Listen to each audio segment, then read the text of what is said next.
Hello, in this video I want to show you how to check your iRobot Roomba health. And to do this we'll need to pair our robot with the iRobot app. I've shown you how to do that previously. So now let's scroll down and inside we have a product health. Click on that. Now wait a few seconds and here you will need to take a survey. When did you last replace Roomba's filter? Answer it correctly. I'm not sure in this case. When did you last replace Roomba brushes? I'm not sure either.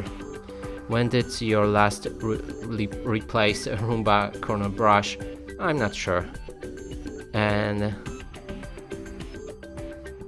now when we go back to our product health, you'll see all of the information about specific accessories and if they need a replacement.